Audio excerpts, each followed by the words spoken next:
Salam guys, ziar naa leen bëggee naa leen bu baax. Vous avez reconnu donc la voix. Décryptage actu soit un peu bon parce que c'est une information bi nga xamante ni tamit bon en fait c'est pas une information mais dañuy wax rebondissement la si benn affaire bi nga xamante ni am na moom mooy affaire kilifa bi nga xamante ni démb ak tey moom moo occupé un peu donc les gens moo occupé un peu donc la toile ñu gis ni si benn vidéo benn ku mu nekkal mi ngi ko doon filmer si benn affaire de deal bi nga xamante ni au départ ñu ngi wax ni c'est ay affaire de trafic de visa la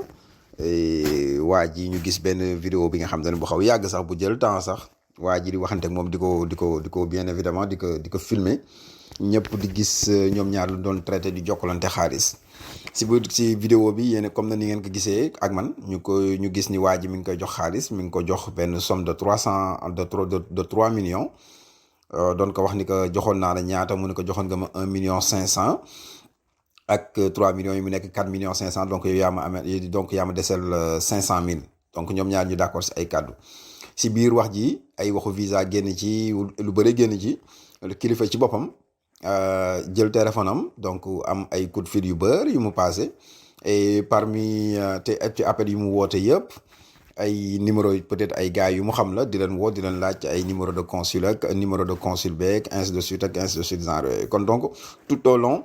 de cette vidéo bi nga xamante ni moom la ñu seetaan dañuy gis ni à chaque fois kilifa donc li muy développé yëpp wala li muy wax yëpp si ay démarches visa la jëm bon ça c'est juste pour benn refresh quoi en fait pour mën a ñëw si moom li nga xamante ni parce que moom la wax parce que en fait tamit ku nu tuumaal wala ku nu gis nga def lu toll noonu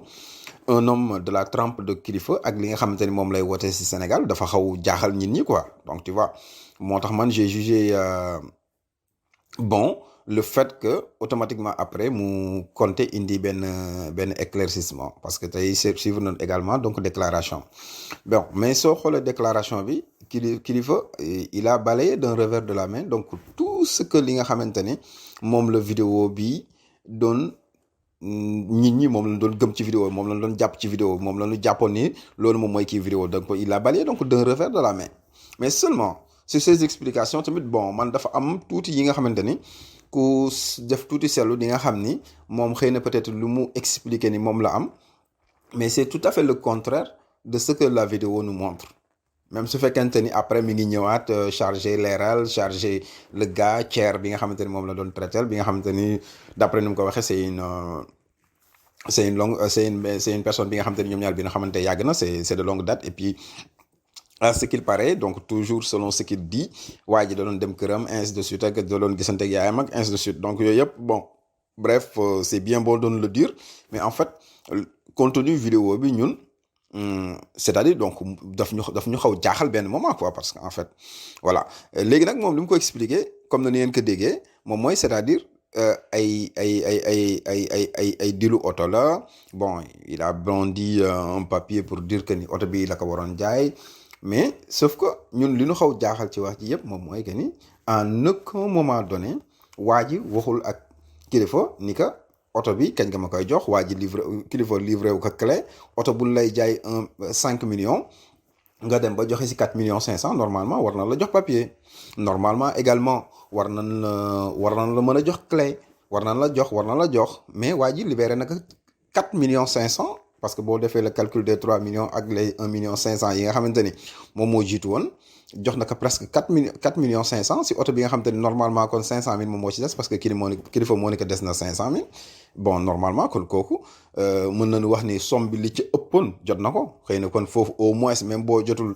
papier war nga mën a jot clé wala boo jotul clé war nga mën a jot papier bon looloo tax ñun franchement ñu yaakaar ni kilifa réponse bi mu ñu indil ñun c'est trop légère pour ay ñin ñu xelu pour ñu mën ko gëm l'autre chose également c'est que bon dafa am li nga xam ne da nga ci dugalaale moom mooy c'est-à-dire c'est comme si que kilifa il dit que ça c'est un complot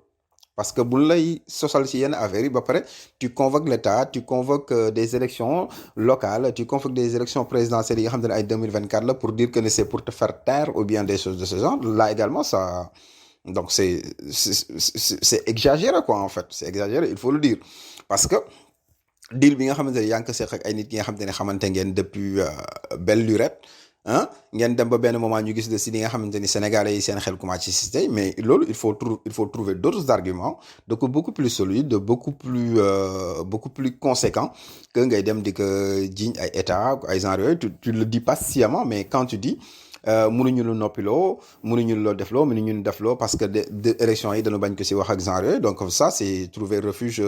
fi nga xamante ni foofu la gën a yombee quoi te loolu franchement donc les Sénégalais je sais que auront du mal à avaler ça auront du mal donc à accepter ça donc je pense que il a déjà fait donc une sortie mais cette sortie là c'est pas du tout assez convaincante il va falloir que ça se règle que moom pour son honneur comme il dit pour son image, pour ce qu'il représente, ou bien pour tout ce qu'il a